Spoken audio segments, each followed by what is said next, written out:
Hello friends, कैसे हो आप सभी। कल हमने एक वीडियो डाला था जिसमें आरएस 2023 की जो वैकेंसी है उसमें जितने भी पद है, उसमें जो पोस्ट होती है स्टेट सर्विसेज और सबऑर्डिनेट सर्विसेज, उनका वर्गीकरण किस प्रकार से होता है। इंडिविजुअल पोस्ट के बारे में हमने डिस्कशन किया था कि जो प्रत्येक पोस्ट होती है उसमें कौन सा पद मिलता है आपको, और उस पद पर रहते हुए आपको क्या क्या काम करना पड़ता है। उन सब के बारे में हमने एक बार डिटेल से बात की थी।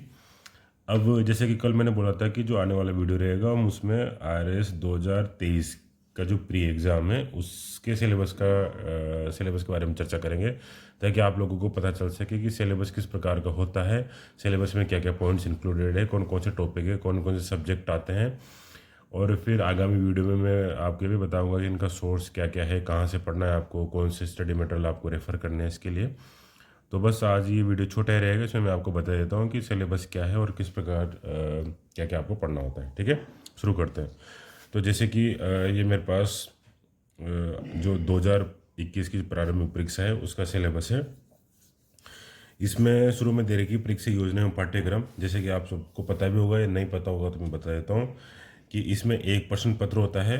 वो होता है सामान्य ज्ञान एवं सामान्य विज्ञान। इसका जो नाम है वो है सामान्य ज्ञान और सामान्य विज्ञान। अधिकतम 200 अंक होते हैं, यानी कि मैक्सिमम 200 मार्क्स का होता है और 3 घंटे का टाइम दिया जाता है। जो एक अब इसमें इसका जो पूरा होता है इस प्रकार से होता है कि 150 क्वेश्चन एग्ज़ाम में पूछे जाते हैं। 150 क्वेश्चन का जो वेटेज होता है वो होता है 200 मार्क्स का। ठीक है, और प्रत्येक क्वेश्चन गलत अगर है आपका कोई भी एक क्वेश्चन तो उसके लिए 1/3 अंक काटे जाते हैं, यानी कि नेगेटिव मार्किंग 1/3 होती है। तो यानी कि आप 200 को डिवाइड बाय 150 कर दो तो ये एक क्वेश्चन का वेटेज रहता है लगभग 1.3 समथिंग कुछ रहता है। और अगर आप इसका 1/3 निकालेंगे तो ये लगभग 0.67 के आसपास आता है। तो इतना आपका एक क्वेश्चन में नेगेटिव मार्किंग रहती है। ठीक है, तो आपको कैसे अटेम्प्ट करने हैं, क्वेश्चन क्या है, इसके बारे में हम कभी बाद में चर्चा करेंगे। एक बार अभी सिलेबस के बारे में डिस्कशन कर लेते हैं। ठीक है, तो ये फ़ॉन्ट काफ़ी छोटे हैं, मैं थोड़ा वीडियो को जूम कर देता हूँ, आपको हेल्प मिलेगी उससे।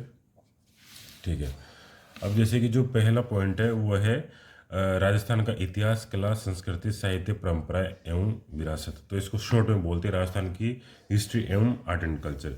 राजस्थान की हिस्ट्री एवं आर्ट एंड कल्चर में से काफ़ी सारे क्वेश्चंस आते हैं। अब जैसे तो आने को तो इंडिया की हिस्ट्री भी है, लेकिन इंडिया की हिस्ट्री और इंडिया की जो आर्ट एंड कल्चर उससे कम आते हैं। और राजस्थान का इतिहास, कला, संस्कृति, इसका वेटेज काफ़ी अच्छा होता है, आपको इसको अच्छे से पढ़ना चाहिए।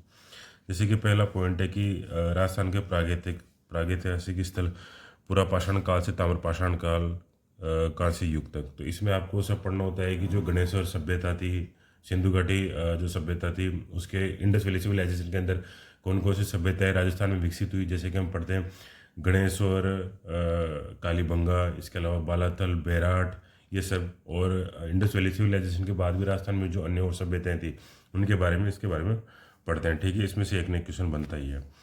अगला है कि ऐतिहासिक राजस्थान, यानी कि जो प्रारंभिक इसी काल के महत्वपूर्ण ऐतिहासिक केंद्र प्राचीन राजस्थान में समाज, धर्म एवं संस्कृति। जैसे कि आपको पता हो कि इंडस वैली सिविलाइजेशन के बाद में बहुत सारे ऐसे पीरियड आए, जैसे कि वैदिक पीरियड आता है। उसके बाद वैदिक पीरियड के बाद फिर अलग अलग जो संप्रदाय, अलग अलग समाज राजस्थान में, पूरे भारत में विकसित हुए। उनके टाइम में भारत राजस्थान का समाज कैसा था, उस टाइम में धर्म कैसा था, संस्कृति कैसी थी, इनके बारे में एग्जाम में पूछा जाता है। फिर जो अगला पॉइंट है वो है राजस्थान के प्रमुख राजवंश। हालांकि ये पॉइंट बहुत डीप में है और बहुत डिटेल्ड है। अगर राजस्थान की हिस्ट्री की अगर आप बात करते हो तो सबसे लंबा पॉइंट ये है, सबसे लेंथी पॉइंट ये है। बट मैं तो आपसे पर्सनली बोलना चाहूँगा कि आप इस पॉइंट पे ज़्यादा फोकस ना करें, क्योंकि अगर राजस्थान की आर्ट एंड कल्चरल हिस्ट्री सबको मिला के अगर सपोज 10 क्वेश्चन भी आते हैं तो इसमें से एक या दो क्वेश्चन आते हैं। और लेकिन ये बहुत ज़्यादा लेंथी, तो आप इसको छोड़ भी सकते हो। अगर किसी की किसी की राजस्थानी हिस्ट्री अच्छी है, उसने पहले से पढ़ रखी है, तो इसको पढ़ सकते हो। अदरवाइज इसको ऊपर से देख सकते हो, है ना। इसको ज़्यादा डीप में जाने की जरूरत नहीं है इसमें। अगला है आधुनिक राजस्थान का उदय, जिसको कि हम मॉडर्न हिस्ट्री बोलते हैं। तो ये मॉडर्न राजस्थान की हिस्ट्री है। इसमें से आराम से 3 से 4 क्वेश्चन बनते हैं। तो इसमें जैसे कि अपने क्या क्या आ जाते हैं, इसमें किसान आंदोलन, किसान आंदोलन आ जाते हैं। इसके अंदर राजस्थान का एकीकरण भी शामिल हो जाता है। और जो स्वतंत्रता का संग्राम था उसमें राजस्थान के जो भी नेता थे उनकी क्या क्या भूमिका थी। राजस्थान की जो अलग अलग प्रजामंडल थे, उन प्रजामंडलों में कौन कौन से आंदोलन चलाए गए, प्रजामंडलों की स्वतंत्रता संग्राम में क्या भूमिका रही, कौन कौन से ऐसे नेता थे जिनके द्वारा साहित्य का निर्माण किया गया, साहित्य का सृजन किया गया, उनके द्वारा अगर कुछ पत्रिकाएं लिखी गई तो उनके नाम, उनके द्वारा इंडिविजुअल अगर किसी आंदोलन को चलाया गया है तो उनके नाम और उनके बारे में थोड़ी डिटेल से पढ़ना होता है। ठीक है, तो ये 4-5 चीज़ों की किसान आंदोलन हो गया, जनजाति के आंदोलन हो गए, राजस्थान का एकीकरण हो गया और प्रजामंडल हो गया। ठीक है, और विभिन्न समाचार पत्रों और राजनीतिक संस्था के बारे में तो आपको पढ़ना ही है।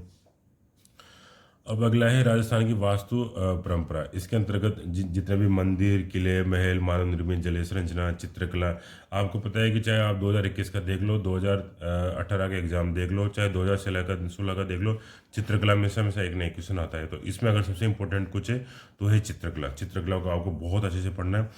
हस्तशिल्प, राजस्थान में जो प्राचीन समय का जो हस्तशिल्प है वो काफ़ी इंपॉर्टेंट रहा है। हस्तशिल्प के अंतर्गत बहुत सारी ऐसी चीज़ें आती है राजस्थान के, जैसे अलग अलग जो क्षेत्र है वहाँ पर अलग अलग हाथ से चीज़ें बनाई जाती है, जैसे कि आपने ब्लू पोट्री का नाम सुना होगा। इस प्रकार से और भी बहुत सारी चीज़ें हैं, तो इनके बारे में आपको डिटेल से पढ़ना है।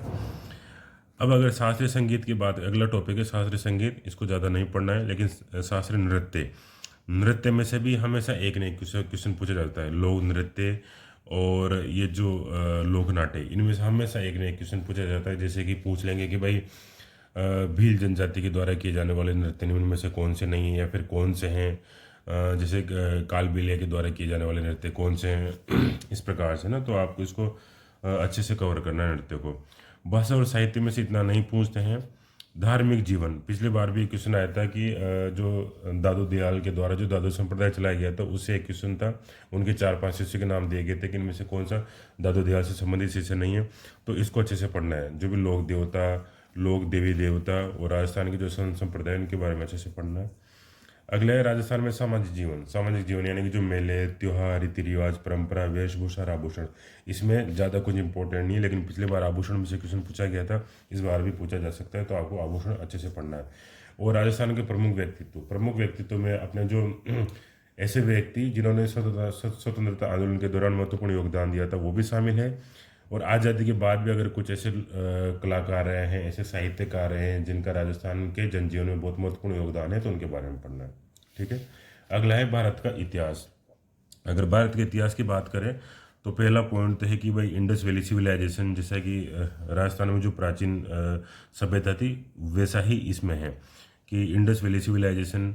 उसके बाद में जो वैदिक पीरियड आया था उसके बारे में थोड़ा बहुत पढ़ना है। और जो आजीविक, बौद्ध और जैन, ये जो धर्म है, इनकी स्थापना कैसे हुई थी, इनके द्वारा कौन कौन से आंदोलन चलाए गए थे, कौन कौन से सुधार किए गए थे, इनके द्वारा विभिन्न प्रकार की जो चित्रकलाओं, हस्तशिल्प, वास्तु का निर्माण किया गया था इनके द्वारा, जैसे कि बौद्ध विहार होते हैं और जो स्तूप वगैरह ये सब बनाए गए थे इनके द्वारा बहुत सारी विभिन्न प्रकार की आकृतियों का निर्माण किया गया था, उनके बारे में इसमें पढ़ना होता है। जो प्रमुख राजवंश है, जैसा कि मैंने राजस्थान के बारे में बताया आपको, जो राजवंश चाहो तो आप इसको छोड़ सकते हो क्योंकि बहुत डिटेल में होता है।